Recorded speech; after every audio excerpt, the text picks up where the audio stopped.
Bonjour à tous, je suis Anne Bourgon, la directrice de cette école.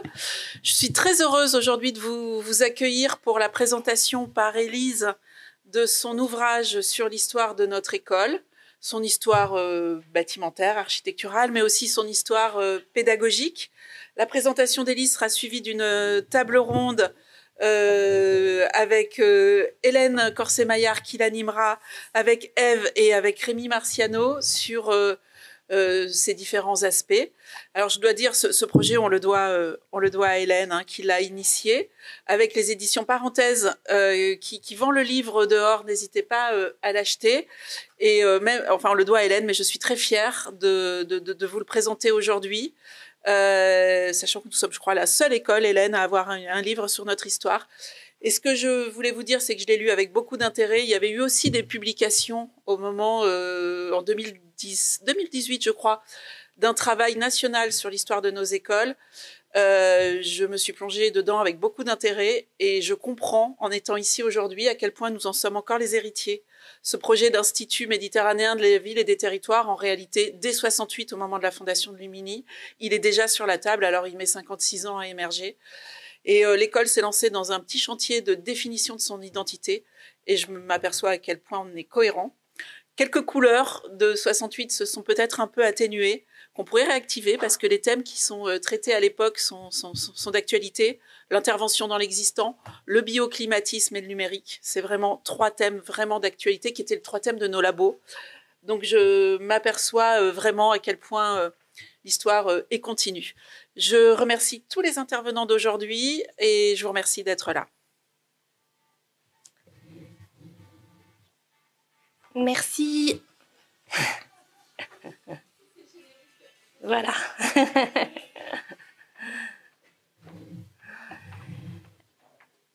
Alors, Madame la directrice, chère Anne, permets-moi de te remercier d'avoir proposé cette présentation de l'ouvrage intitulé L'école d'architecture de Marseille, l'horizon méditerranéen. Et chère Hélène, merci de l'avoir initié durant ton mandat à l'ENSA, projet qui a germé en 2021 et qui représente le fruit d'un long travail, un travail de longue haleine et d'une recherche que je vais tenter de vous résumer aujourd'hui, puisque cet ouvrage ambitionne d'être une monographie de l'histoire de l'école depuis sa création sous l'Ancien Régime et jusqu'à nos jours, à travers une histoire institutionnelle, pédagogique, mais aussi architecturale en raison des différents bâtiments qui sont sortis de terre pour cette école et qui sont tous d'une grande dignité. Alors, pour être donc synthétique sur cet ouvrage qui avoisine les 400 pages, je dirais que l'école telle que nous la connaissons aujourd'hui est tout d'abord le fruit d'une longue genèse qui précède de longtemps la réalisation de l'Umini, puisque la première entité de cette école est une académie attestée en 1752, comme on en retrouve dans d'autres villes de France, hein, du reste, et qui réunit des érudits venus de la région, désireux de faire prospérer une dynamique collective autour des arts et de l'architecture. Alors cette entité au départ informelle, elle ne va cesser de s'officialiser avec une reconnaissance dans un premier temps par lettre patente du roi en 1780 et une première installation aux Arsenaux. Donc pas très loin d'ici, une académie royale,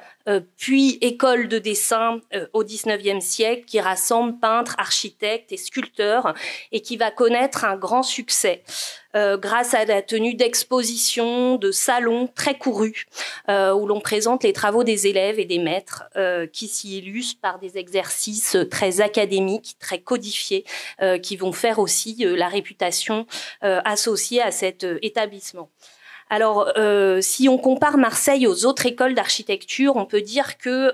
le lieu de l'enseignement de l'architecture à Marseille a eu la chance d'avoir très vite des bâtiments dans les locaux neufs pour accueillir ces activités avec plusieurs campagnes de construction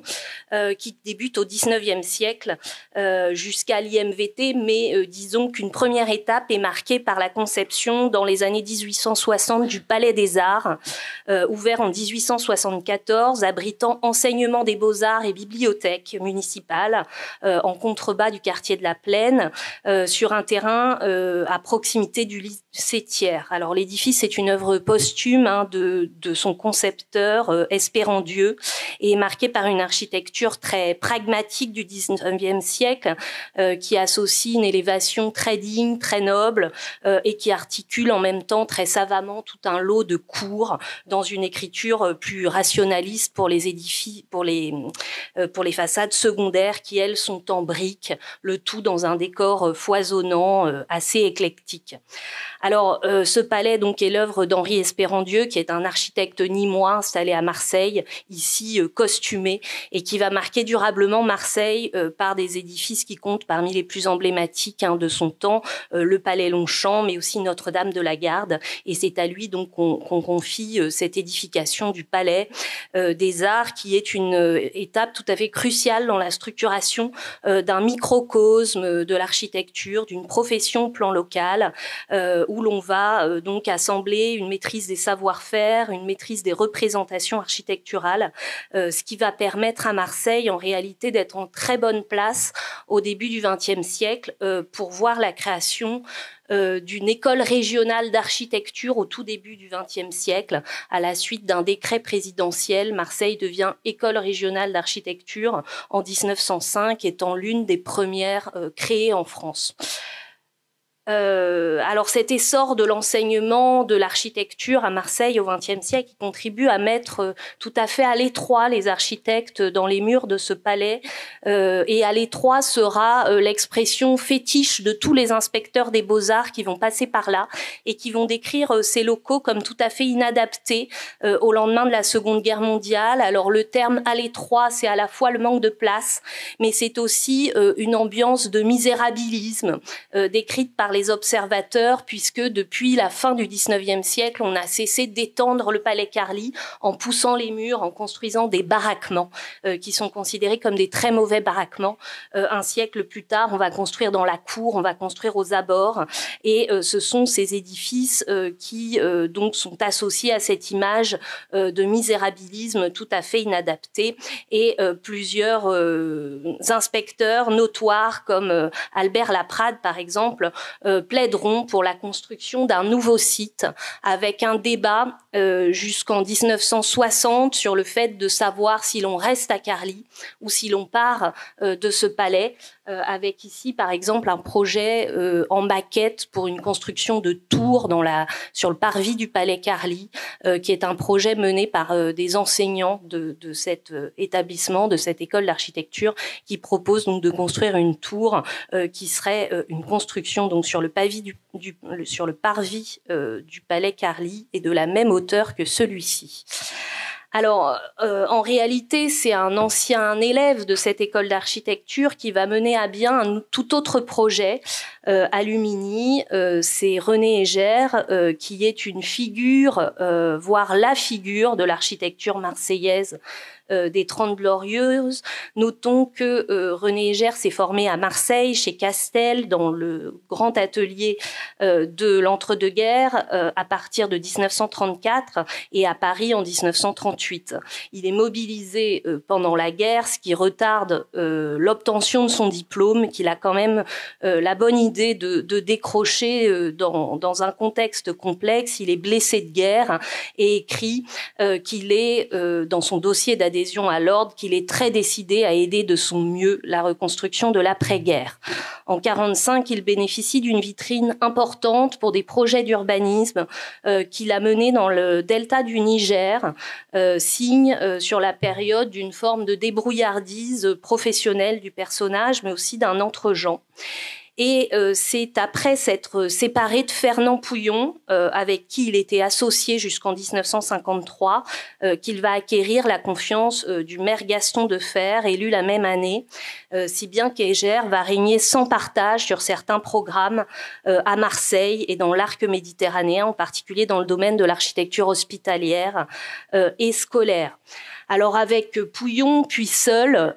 son écriture architecturale est immédiatement marquée par des signes architecturaux caractéristiques,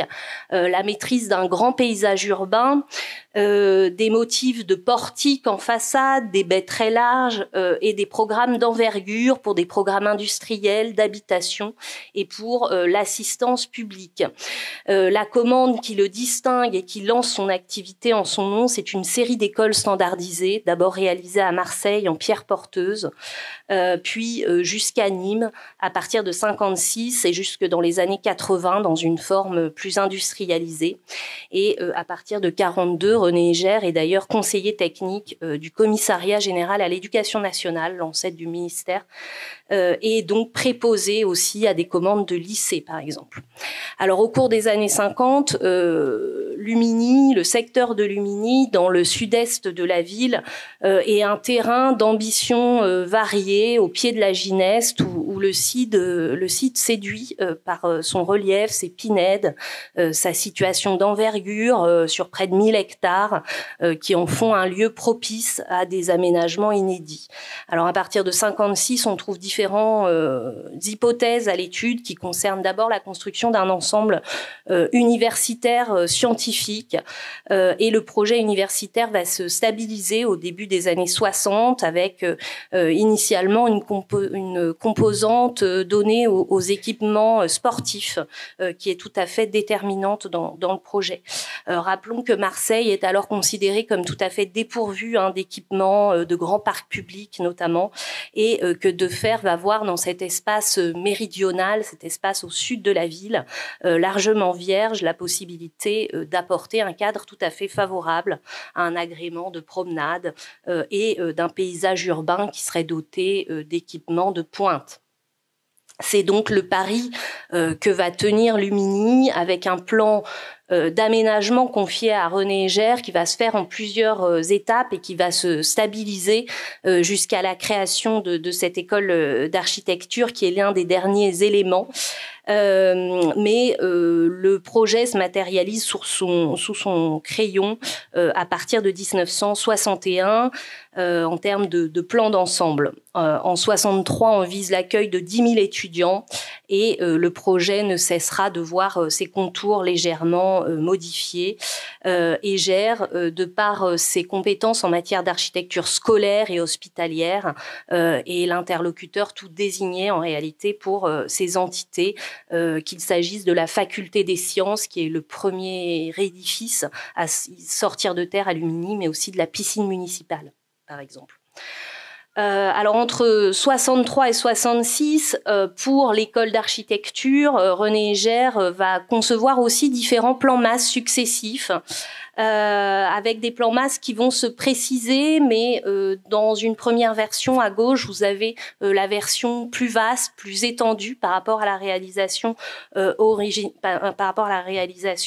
actuelle, mais une réalisation qui va assez vite s'articuler sur la base d'un motif dit de grec, qui est celui d'une forme de méandre qui permet de refermer des petits jardins en son sein. Alors donc l'avant-projet dans son format ambitieux et à droite dans son format plus ramassé tel que livré en 1967. Alors Egère expose comme ceci son parti pris qu'il va parvenir à imposer. Il dit ceci, je le cite: les bâtiments sont implantés sur le terrain, les uns au-dessus des autres, suivant un tracé en forme de grec, ce qui permet l'ouverture de chaque discipline sur la nature sans qu'elle ne se gêne mutuellement. La composition générale de l'école des beaux-arts s'apparente en quelque sorte davantage à un village d'artistes qu'à une construction massive monobloc et groupant toutes les disciplines.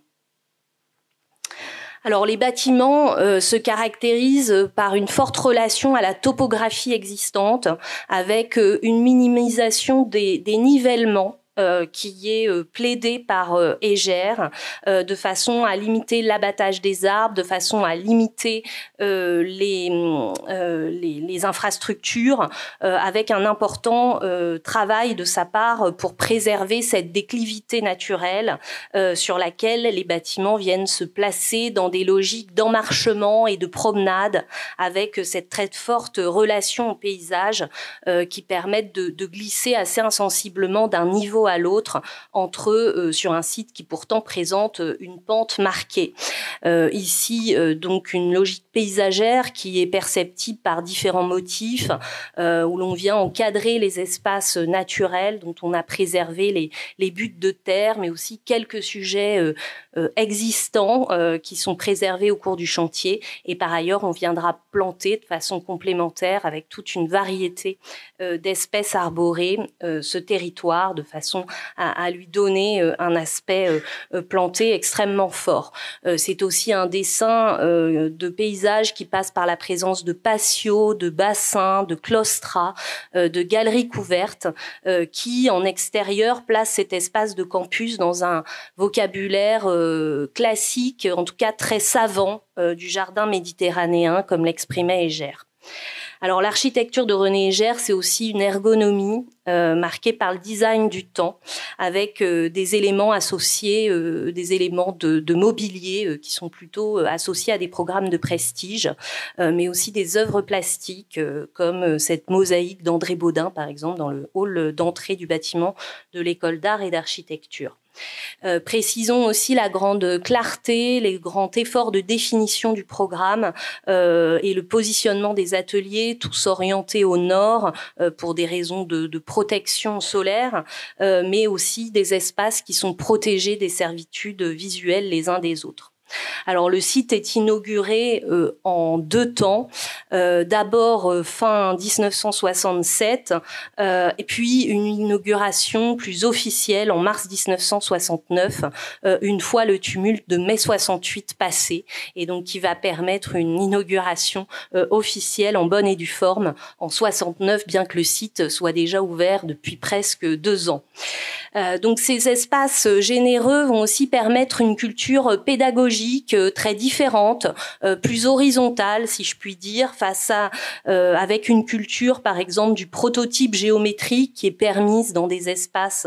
comme ici, permettre une culture du plein air, de l'expérimentation, du terrain, de l'échelle 1, mais aussi d'une proximité avec les arts plastiques qui marquent les premiers temps de l'existence de cette école. Cette offre va aboutir à l'expansion du nombre d'élèves. Près de 1000 élèves la fréquentent au tournant des années 1980-1990, si bien qu'un premier projet se fait jour à partir de 1981 pour étendre l'école d'architecture vers l'ouest. Donc avec cette extension qui passe par le doublement du bâtiment de l'école d'architecture, où on vient doubler la barre. Le bâtiment que l'on appelle le bâtiment Hégère se voit attribuer en 2007 un label patrimoine du XXe siècle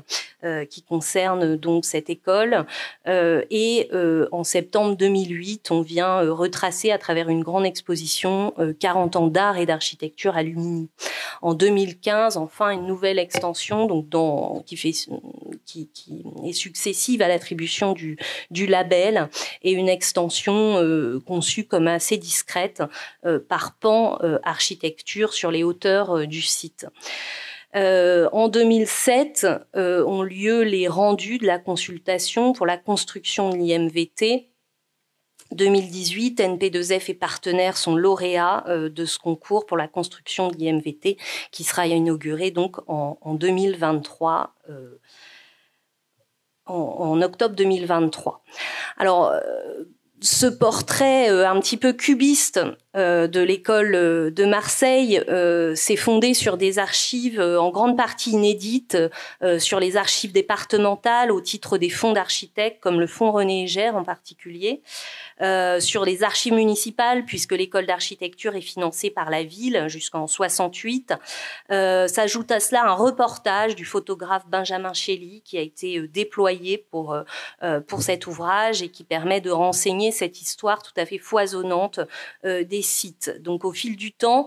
ces valeurs esthétiques et institutionnelles, elles ont aussi justifié de décisions tout à fait fortes à l'égard de ce corpus. Le palais Carly et le bâtiment Égère sont tous deux signalés au titre des monuments historiques, respectivement classés en 97 pour Carly et inscrits en mars 25 pour Égère, ce qui en fait des figures des héritages marseillais. Le bâtiment Égère, donc protégé en mars dernier, apparaît presque comme une exception dans l'important corpus de l'enseignement supérieur du XXe siècle, dont beaucoup échappent à toute reconnaissance, à toute connaissance même, lorsqu'il n'est pas directement menacé dans un grand nombre de campus importants des Trente Glorieuses. Donc aux côtés d'autres monographies qui ont germé sur ces histoires d'écoles d'architecture tout à fait riches, récemment parus, puisse aussi ce livre alimenter et permettre de regarder ces espaces en toute connaissance. Je vous remercie beaucoup de votre attention.